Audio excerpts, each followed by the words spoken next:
de la época de fines de los 90, inicio de los 2000. De ahí, en realidad, no recuerdo, porque recuerda también, mi estimada, que si te imputan falsedad es de 2 a 4 años.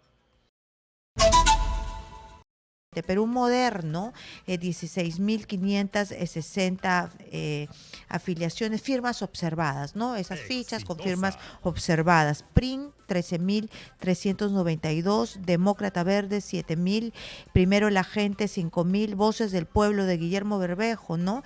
4.400 firmas, Fe en el Perú, 3.000, Ahora Nación, 2.300, Ciudadanos por el Perú, 2.165, Integridad Democrática, 2.127. Acá hay uno también, creo que Primero la Gente, sí, Primero la Gente, no, Perú Primero se llama, es el partido vinculado a Martín Vizcarra. Este partido también presentó 42.000 firmas entre el 2022 y 2023, sin embargo 5.117 fueron observadas hecho, por haber sido hechas por el mismo puño gráfico.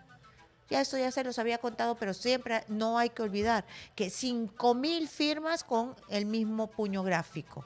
Ya pues, o sea, hay ganas de defraudar.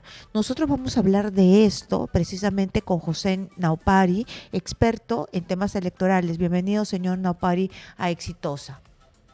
Muchísimas gracias a ustedes por la invitación, más bien. Muchas gracias por estar aquí. ¿Por qué estamos viendo que en realidad la tecnología no nos sirve de mucho, no podemos filtrar bien, el tema de las firmas falsas no ha sido capaz de solucionarse?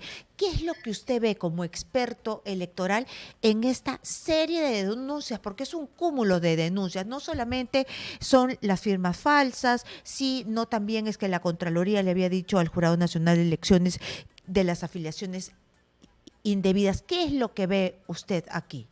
A ver, vamos quizás por partes y cerremos un poco con el tema de lo de la Contraloría.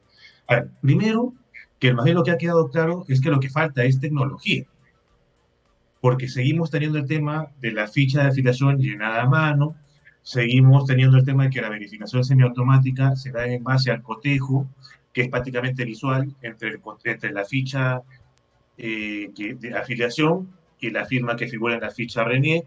Por favor, esperemos Entonces, un digamos, ratito allí. La tecnología es clave y eso nos falta. Punto número uno. El cotejo, que es semiautomático. Explíquenos eso. ¿Cómo un cotejo semiautomático? ¿Hay una persona que está mirando eso o es una máquina que hace ese cotejo? no, a ver, en sentido estricto, RENIE se encarga de la verificación de firmas y tiene dos etapas. La verificación automática, que es un tema más de consistencias o inconsistencias entre los datos consignados en la ficha, y la verificación semiautomática, que se sustenta precisamente en el cotejo entre la firma y huella que figura en la ficha de afiliación y la ficha y la firma que figura en el DNI, por decirlo de alguna manera. Esto lo hace una persona como usted, como yo, en virtud justamente del cotejo, ¿no? Y en función de eso Y, determinará si la firma coincide o no coincide. y Por ese eso es que, por cotejo es ejemplo, al ojo. Es decir, yo estoy mirando y a mí me parece que son similares y son similares bueno, claro, sí, podría decirse que es al ojo. al ojo. Por eso tenemos tantas complicaciones. Claro, bueno, por eso que también ciertamente los amigos, amigas de Bañez se cuidan en decir que los resultados de la verificación semiautomática no tienen la condición de peritaje, porque se limitan solamente a cotejar.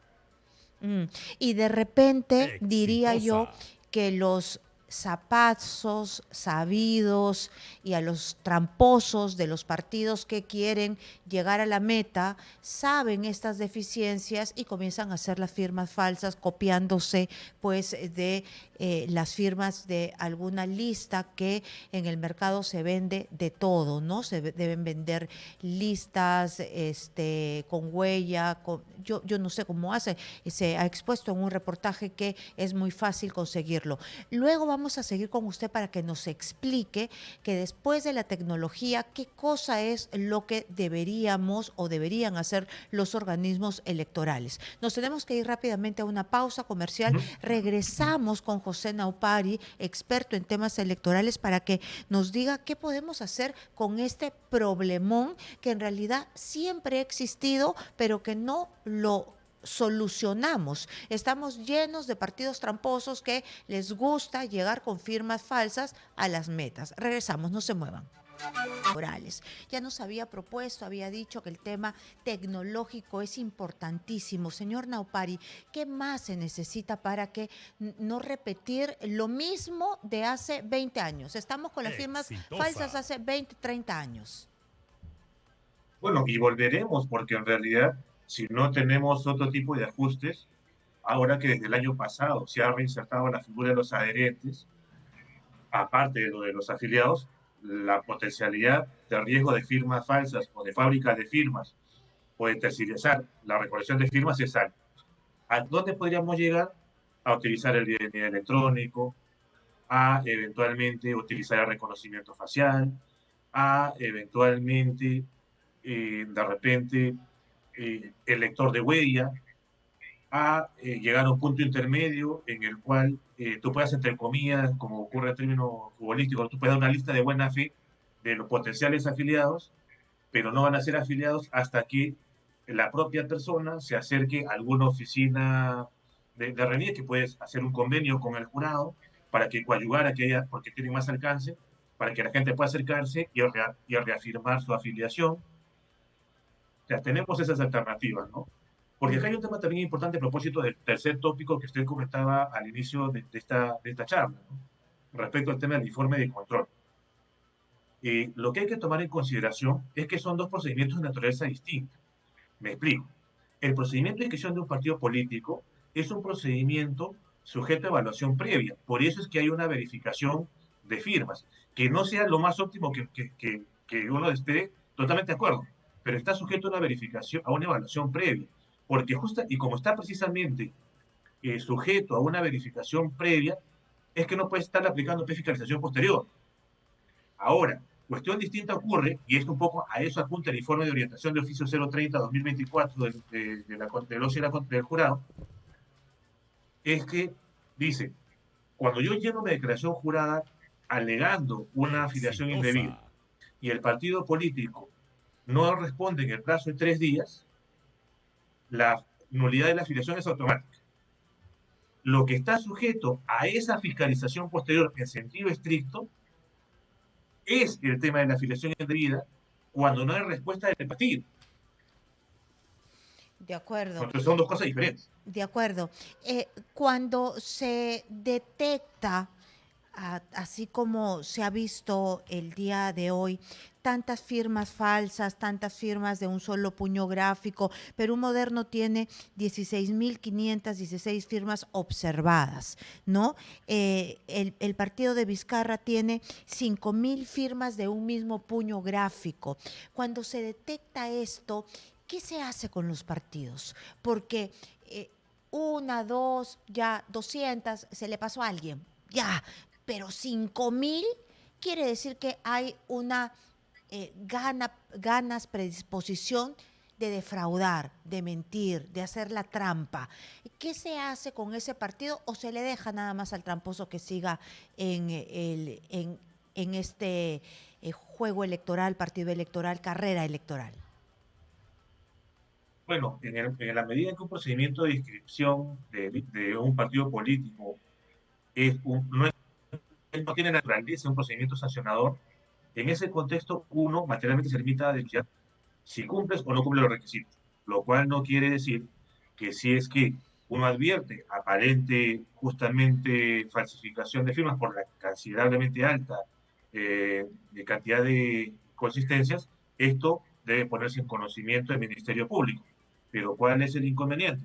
Recordemos que si ya de por sí la regla general es que una persona jurídica no delinque, sino solo una persona natural, el Congreso aprobó una norma hace no mucho en la cual excluye de las consecuencias accesorias más gravosas de los delitos que cometen sus miembros a los partidos, de tal manera que pese a que un partido político sea instrumentalizado para cometer delitos, los que fuesen, como en este caso eventualmente tener suplantación de identidad o falsificación de firmas, el partido no le pasa nada, porque la responsabilidad va a recaer en quienes eventualmente gestionaron la presentación de esas fichas adulteradas. Tan es así que cuando se ha reinsertado el requisito de adherentes, que de más de medio millón, también la norma expresamente dice, si hay algún tema vinculado, palabra más, palabra menos, con falsedad, quien responde es la persona que según el estatuto se encarga de recolectar la firma de los adherentes, pero no el partido. De acuerdo, solamente una precisión final para cerrar esta entrevista. Entonces, si hay esta cantidad voluptuosa de firmas falsas, se tiene que llevar al Ministerio Público. Usted como experto en temas electorales, ¿conoce algún tipo de sanción a personas por falsificación de firmas de los partidos políticos? ¿Estos casos sonados terminaron en sanciones, gente presa? Bueno, de nuestros tiempos, de la época de fines de los 90, inicio de los 2000. De ahí, en realidad, no recuerdo, porque recuerda también, mi estimada, que si te imputan falsedad es de 2 a 4 años, que no hay Oh, prisión efectiva. no hay prisión efectiva.